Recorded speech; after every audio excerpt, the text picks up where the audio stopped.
after e4, e6, d4, d5, knight c3 and bishop b4, the Winawer is on the board. As we've seen in previous videos, the move now is e5, we gotta block the center, and after c5, the main move, we have to attack the bishop with the pawn.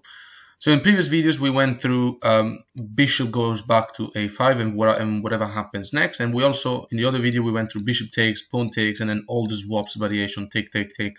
Here we're going to go through pawn takes, pawn first, leaving the bishop hanging for the attack on the knight. So we take the bishop, and black will obviously have to take the piece. Now the crucial move is queen to g4.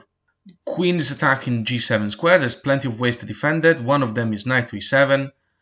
Sacrificing these two pawns, it's all theory. The other one is king to f8. Also there's queen to e7 and g6. These are all the ways for black to avoid the disaster, at least try to avoid disaster. Let's start with the main move, which is knight to e7.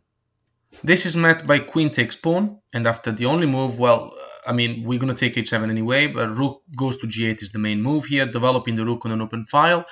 There's no point in going to h6, also because white will have ideas of bishop h6, doubling the attack on the rook. It's a disaster. So after rook g8 attacking the queen takes the other pawn. So black gave up 2 pawns for the sake of, well, setting this rook free on the file. And yeah, that's how the theory goes. And black also has more pawns in the center. But still, white is supposed to play accurate and win.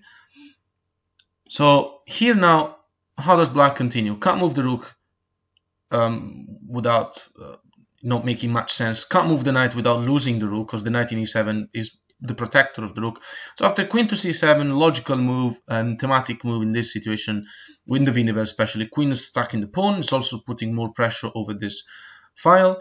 Now white continues with knight to f3, protecting the pawn and developing the knight. So let's quickly have a look at this move, which is pawn takes here. This is bad, because the bishop can just take back. Black might think of doing that move because this bishop, the dark square's bishop, is much better on this diagonal rather than on this one, because this diagonal that goes from b2 to e5 is kind of blocked off by a pawn. But white is just so much better here. White will continue the endgame with 2 bishops, an extra pawn. The king is safer, and the h4 pawn, h5, h6, that's the idea that white will have to go for eventually. Yeah, white's advantage is massive here already. Black cannot really go for that pawn, like, you know, developing the knight, playing a normal move like knight to c6 will already show how bad black development is, because white will play b5, attacking the knight, and the idea, well, knight can't really take this pawn, can't really go to d4, going to b4 simply traps the knight after c3, since the queen is protecting c2, the square of the potential check. The white player also will have ideas, depending on what black does in such a setup, the ideas of playing like, even before knight went to c6, ideas like bishop d3, knight g5 with an extra attack on f7. These are all thematic moves. In this position, as we mentioned, taking the pawn in b2, not good. What happens after the very natural knight to c6? More attack on over e5, developing the knight. Well, now here's the thematic move to remember, rook to a3. This is how this rook gets developed in this variation of the Winawer.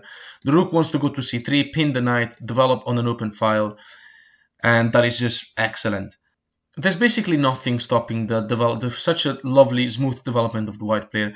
This pawn in e5 is not free, because after knight takes pawn, then rook takes c3 comes, and now knight taking c3 is completely wrong. The rook's attacking the queen, so knight takes f3 could come with a check, basically.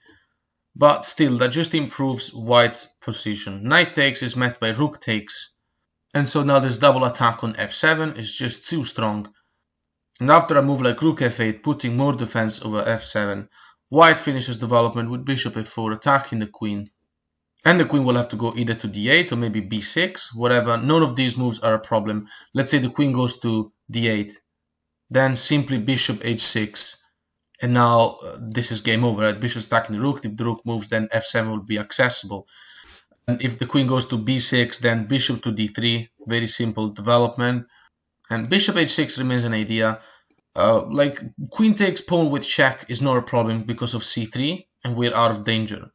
So even if the queen goes more materialistic and takes the pawn, we got nothing to worry. White will simply castle. Development is completely over. And now white has an idea of just playing rook to b1, which means that the black player will struggle to castle alongside, and white player can't. The black player will struggle. The black player cannot really move this rook. Bishop h6 remains a potential idea. You can still play this. Yeah, with extra attack over f7. So if black just wants to try and castle alongside them, rook to b1, and this is just terrible for black. White's advantage is considered like almost a queen up, basically. Let's go back to this position. As we mentioned, knight takes knight just helps white development. So what happens if the queen just goes to d6, staying on the defense of the knight and avoiding swaps? Well, white continues with development, bishop to e2. So as said, black could take the knight, but then we will take back and we have too much pressure on f7. If not, the idea remains of this knight to just go to g5. So after a move like knight to g6, to make an example, black could also do like bishop d7, rook to c8 and stuff like that. But that doesn't stop us from going to g5. So knight to g5, more pressure over f7. And after rook to f8, white continues with rook to f3. So these moves are going to happen. If the knight takes our knight in f3, we can develop the rook with an attack on f7. If the knight doesn't do it, then we're still going to play be able to play knight to g5, and then the rook goes to f3. Whereas if that doesn't happen at all, like for example the knight just stays in e5 and just doesn't swap, we've placed our bishop in e2, blocking the possibility for the queen to later give us a check. And potentially white has the idea of playing bishop f4 to get rid of the knight. And yeah, knight taking with check will come with rook takes. The rook will be protecting the bishop, so there's no tactic. So let's have a look at this variation, how to exploit it. Rook f8, rook to f3 now, putting so much attack on f7. And two moves look very natural now, like knight f5 or f5. Knight f5 is met by knight takes pawn. So that's a crucial pawn that the knight's attacking the queen, and this crucial pawn that white won. Rook takes, then the queen can pin the rook, and potential idea of playing g4. The game is completely lost here. So knight f5 doesn't work. f5 looks like another normal idea. White continues the queen to g7, giving space for the knight to go to h7, put more pressure on the rook, and also be able to reach f6. So the rook g8 will be met simply by knight f6 with the fork. So queen g7 is the crucial move, and it also allows the potential h4, h5, h6, and so on. This pawn is going to be a future asset for winning.